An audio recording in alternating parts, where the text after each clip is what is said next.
At the beginning of the story, we see Dr. Graves sitting alone in a room, listening to a tape recorder. On the tape, a girl is calling 911 and saying that her dad is walking around the house with a knife and has already killed her mom. After listening to the tape, Dr. Graves takes a patient file from a nurse. The patient's name is Ben. Then Dr. Graves takes the file and goes to talk to Ben. Ben is wearing a mask, and in his file, there are pictures of many dead bodies, people whom Ben has killed. Dr. Graves gives Ben some drawing pencils and tells him to draw, but Ben starts making strange and disturbing drawings. Dr. Graves tells him to stop, but Ben gets angry and attacks Doctor. When he opens his eyes, he finds himself tied to a chair. Ben starts torturing him by inserting the drawing pencils into his nose and ear. Then Ben plays a strange game with Doctor, and when Dr. Graves loses, Ben brutally kills him. Just then, a nurse enters. When she sees Dr. Graves' body lying on the floor, she is shocked and starts running to get help. But Ben catches her and kills her too. Sometime later, Ben is seen playing with their body parts when Nurse Amber arrives. Ben knows Amber, so he doesn't harm her. Amber tells Ben to leave the place and says she will clean everything up.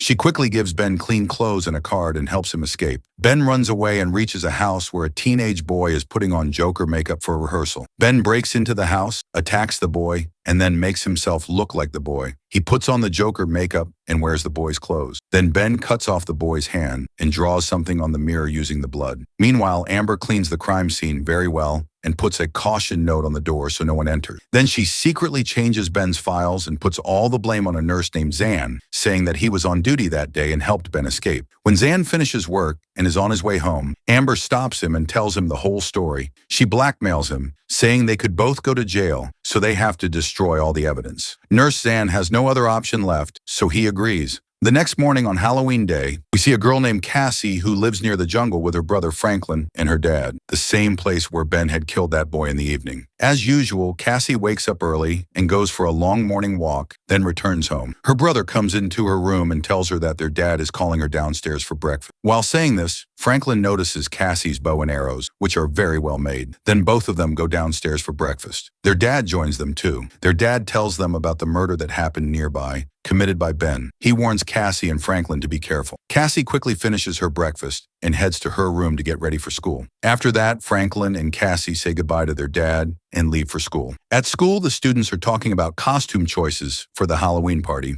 But then, one of the girls informs everyone about the murder that recently took place in their area, something Cassie already knew about. Everyone gets scared, thinking the killer is still not caught. They are talking about the incident, but Cassie doesn't take much interest in it and heads toward her class. That same afternoon, a woman is sitting outside her house reading a book in a chair when Ben suddenly appears, planning to kill her. But just then, a man and his son arrive, so Ben quickly runs off to the other side of the house. The woman gets up and goes inside. She brings out some candies and gives them to the child. The man and his son leave, and the woman locks her door, scared of the killer. But Ben sneaks up behind her and attacks. The woman kicks him and pushes him back. Trying to save herself, she attacks Ben with a hammer, but Ben has a sickle in his hand and wounds her. Still, the woman tries to escape and manages to open the door, but Ben quickly catches her and drives nails into her hands with a hammer so she can't run away. After that, he cuts off one of her hands. Then he drops some candies on her body and walks away. Meanwhile, after school ends, Cassie and her friend go into the city in the evening to buy costumes for the Halloween party. After shopping, they stop at a restaurant and start chatting. But soon Ben arrives and sits in a corner, watching them closely for a long time. Cassie's friend notices him and tells Cassie that the man in the costume has been staring at them for a while. When Cassie looks at him, both girls decide to leave. However, Ben is still watching them from inside the restaurant. The restaurant owner also notices Ben and tells him to take his disturbing costume and leave. In anger, Ben pulls out the woman's severed hand and places it on the table in front of the owner, then walks out. Later that evening, Cassie, now dressed in her Halloween costume, walks into the kitchen where her dad is cooking. She checks a drawer looking for something and finds an old photo of her mom. But in the photo, she notices a man. When she asks her dad about the man, at first her dad doesn't respond. But after Cassie insists, he finally tells her the truth, that the man is Ben. Ben used to stalk her mom for a long time, and people believe he may be behind her mother's disappearance. Cassie gets angry and asks her dad why he never told her all this before. Her dad then tells her more about Ben's family and how Ben killed them all. He urges Cassie to forget everything and move on, but Cassie refuses, saying she wants to know the full truth. Her dad gets angry and warns her not to get involved, but Cassie doesn't listen because she wants to find out everything. Just then, the doorbell rings. When Cassie opens the door,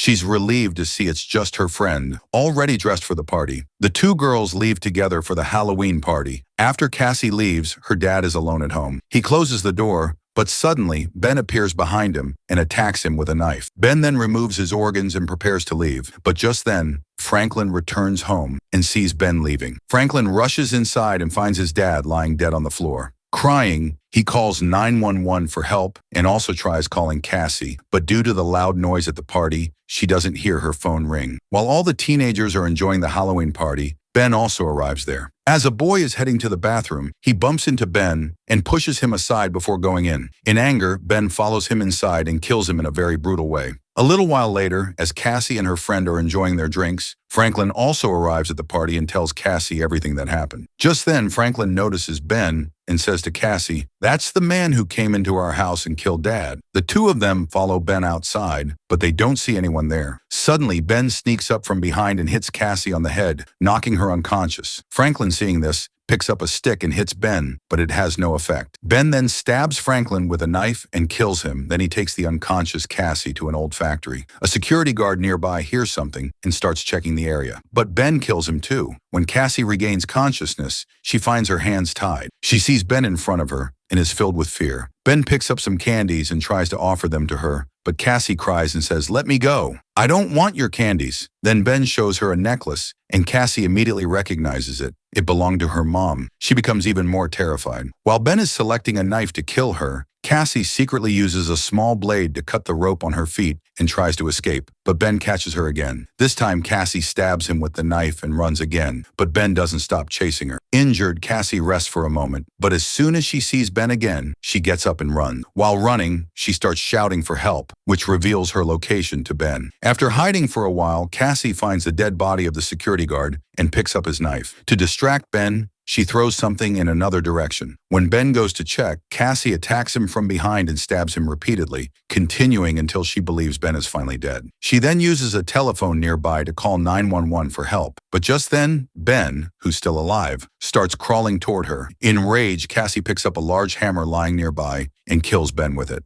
After that, she takes her mother's necklace from around Ben's neck and starts walking away. The police arrive just in time, and Cassie tells them Ben is lying on the floor. But when the police go to check, they find that Ben is gone. At that moment, Nurse Amber arrives. Seeing her, Cassie hugs her and says, "Mom!" Nurse Amber then tells her, "The man who kidnapped you and brought you here wasn't just anyone, he was your father." Cassie is left stunned by this revelation. Later, Nurse Amber returns to the hospital and calls 911, giving them a false location saying, "I saw the man who's been killing everyone, go there." After that, Amber receives a call, and when she answers it, it turns out to be Ben. Nurse Amber tells him everything and also says that she has told Cassie the truth. She then tells Ben to finish everything and come back. Meanwhile, Ben is inside another girl's house strangling her. After killing her, Ben quietly leaves the house, and this is where the story ends. So friends, if you like this video, don't forget to like and subscribe to the channel. I'll see you in the next video. Until then, take care. Bye.